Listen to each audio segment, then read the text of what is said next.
바로 시작하겠습니다. 먼저 샬럿과 클리블랜드의 경기를 분석해 보도록 하겠습니다. 샬럿은 원정에서 펼쳐진 리매치 첫 경기에서 완패했습니다. 루키인 브랜든 밀러가 24점을 기록하는 등 활약했지만 리바운드 대결에서 크게 밀렸고 상대 외곽 슈터를 저지하지 못했습니다. 라멜로 볼을 비롯한 볼핸들러가 모두 부상 중이기에 백코트의 열세도 크게 이어지고 있습니다. 그랜트 윌리엄스와 마일스 브리지스 등이 나름 잘해주고 있지만 안정적으로 볼을 운반할 선수가 부족합니다. 클블은 홈에서 열린 경기에서 완승을 거뒀습니다. 2쿼터 이후 리드를 벌렸고 별다른 위기에 빠지지 않았습니다.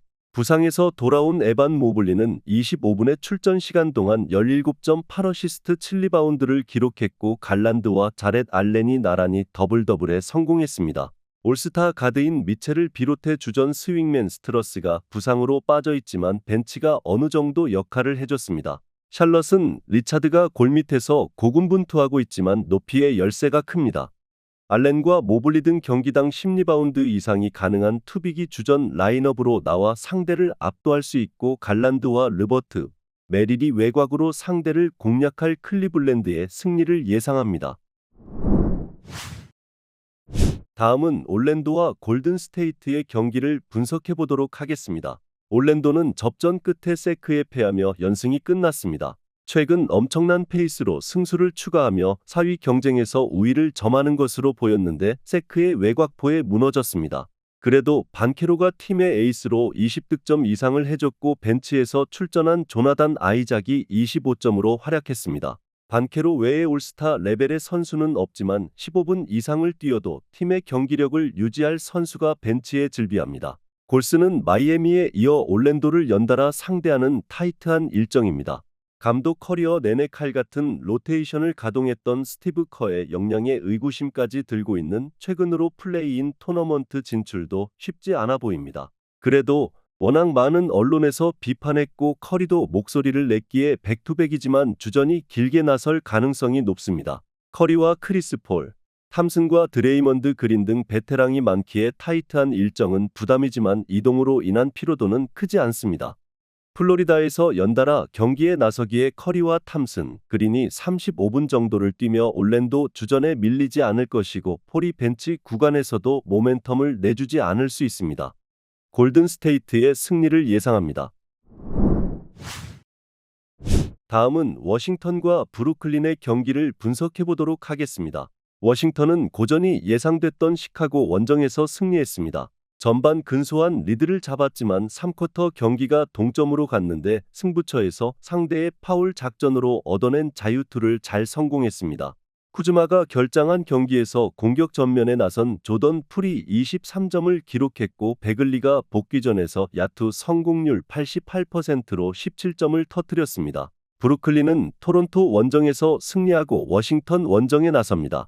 3쿼터 끈질긴 수비로 나선 상대에 고전하긴 했지만 4쿼터 경기력이 좋았습니다. 벤치에서 나와 백업 빅맨 역할을 한 와포드가 19점을 기록하며 벤치의 우위를 이끌었고 클렉스턴이 리바운드 16개로 골밑을 지켜냈습니다. 단 더 승률을 높이기 위해서는 브리지스와 슈로더 등이 안정적으로 득점을 정립해야 합니다.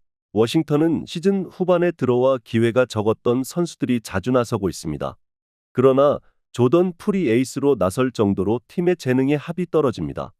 미칼 브리지스가 키스퍼트와 볼드윈 등을 상대로 매치업 우위를 가져갈 것이고 필리 스미스와 슈로더가 에이스를 지원할 브루클린의 승리를 예상합니다. 다음은 애틀랜타와 포틀랜드의 경기를 분석해 보도록 하겠습니다. 애틀은 압도적인 페이스로 전체 1위를 질주 중인 보스턴에 엄청난 역전승을 따냈습니다.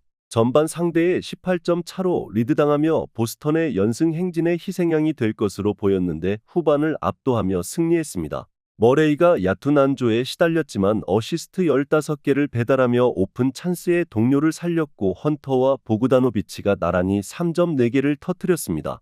크레이치가 기대 이상으로 잘해주는 점도 팀에는 큰 힘입니다.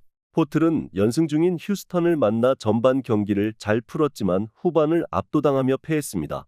벤치 자원인 벤튼이 시즌 하이인 28점을 뽑아내며 전반 팀의 리드를 이끌었지만 주전 구간이 부진이 컸습니다. 1라운더 루키인 스콧 핸더슨을 제외하면 리그에서 25분 이상을 뛸 선수가 액티브 로스터에 남아있지 않습니다. 포틀은 제라미 그랜트와 사이먼스, 디안드레 에이튼 등 주전 선수들이 모두 부상으로 빠져 있고 최근 타이블마저 감독이 기용하지 않고 있습니다. 트레 영과 존슨이 결장 중이지만 머레이가 주전 구간을 잘 이끌고 있고 보그다노비치와 크레이치가 외곽을 책임질 애틀랜타의 승리를 예상합니다. 다음은 필라델피아와 LA 클리퍼스의 경기를 분석해 보도록 하겠습니다.